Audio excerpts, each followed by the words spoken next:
ఈ పెద్ద మన సూర్యకాంతాన్ని నేను మళ్ళీ వచ్చాను. ఇవాళ బీరకాయని తెల్లపిండి కూర వండుకుందాం మనం. మీకు ఎలా వండుకోవాలో నేను చూపించాను. అమ్మా, మరి ఈ కూర వండుకోవటం వల్ల బాలింతరాలు కానీ, జ్వరం వచ్చి లేచిన వాళ్ళు కానీ, ఎవరైనా నీరసంగా ఉన్నవాళ్ళండి, మంచి వాళ్ళు ఏంటి అందరూ చక్కగా భోంచేయచ్చు. ఆరోగ్యపరంగా బాగుంటుంది.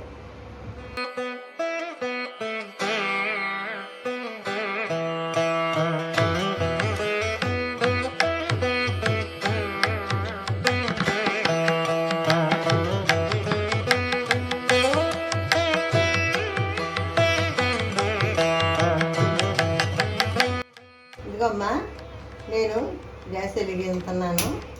తర్వాత ఇదిగో ఈ పాత్ర పెడుతున్నాను. ఈ మట్టి పాత్రలో వండిన పదార్థం ఇప్పుడంటే రకరకాల పాత్రలు వచ్చినాయి, కానీ పూర్వం అన్నీ మరి అన్నం చేసుకున్నా, కూరలు చేసుకున్నా, ఏ ఆవకాయ పచ్చళ్ళు ఏ పెట్టుకున్నా కనుక ఈ మట్టి పాత్రలోనే వాడుకునేవాళ్ళు కనుక, అందుకని నేను కూడా ఇప్పుడు ఈ మట్టి పాత్రలోనే ఈ కూర వండి మీకు చూపించున్నాను. ఈ పాత్ర వేడిపడింది, నూనె పోస్తున్నాను. ఈ కూరకు సరిపడగా ఇగో ఈ గిద్దతోటి 2 గిద్దల నూనె పోస్తున్నాను. ఎల్లుల్లిపాయలు వేస్తున్నాను నూనెలో. తర్వాత ఇగో మినపప్పు, ఆవాలు.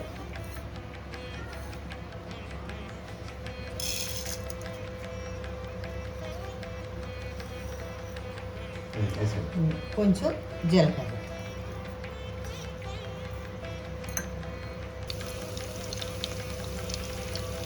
కరివేపాకు, ఎండుమిరపకాయలు కూడా వేస్తున్నాను.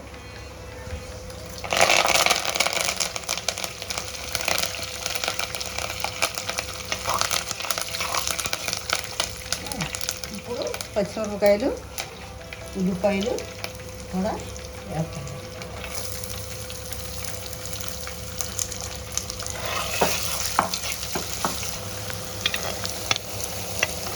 చక్కగా దోరగా ఎగిపోయింది, ఇదిగో చూడండి.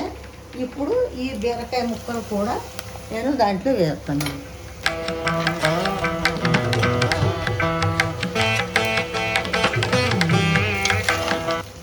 వేసాకమ్మ ఇదిగో ఆ ముక్కలు మాడకుండా చక్కగా దోరగా మగ్గుతానికి కొంచెం ఒక్క రవ్వ పసుపు వేస్తున్నాను.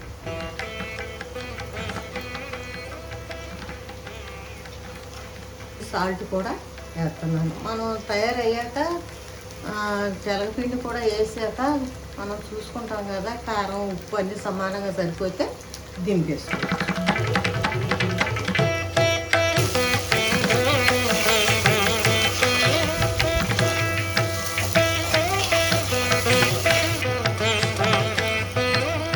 ఇవమ్మా పోపు మొక్కలు అంతా శుభ్రంగా మగ్గినవి.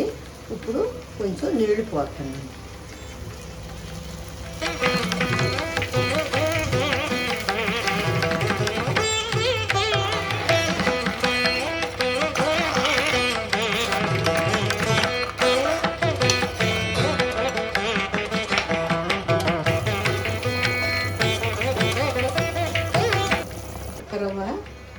కారం కూడా ఒక చిన్న స్పూన్లు వేస్తున్నాను.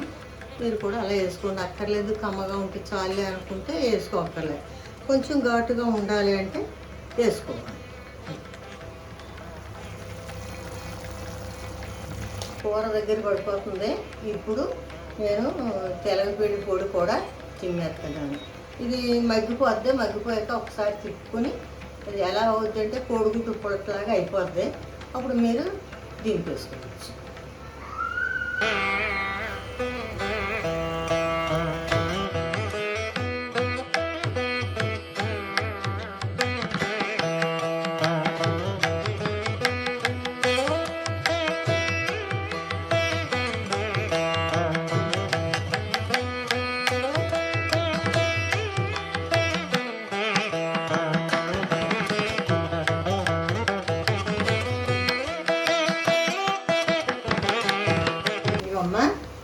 రెడీ అయిపోయింది కూర.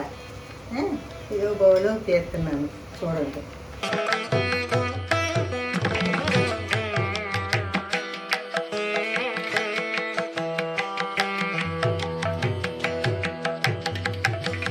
మనం అనుకున్న కూర బీరకాయ తెల్లపిండి కూర రెడీ అయిపోయింది. మీరు కూడా ఇలా చేసుకోవడానికి చాలా ఈజీగా ఉంటుంది. చేసుకుని తిని చూసి పెద్దమ్మ చెప్పింది బాగుంది అని మళ్ళీ ఇంక నేను ఏదైనా చెప్పింది కూడా అలాగ మీరు చేసుకుని తిని నన్ను మెచ్చుకుని నాకు లైక్ ఇవ్వండి. అది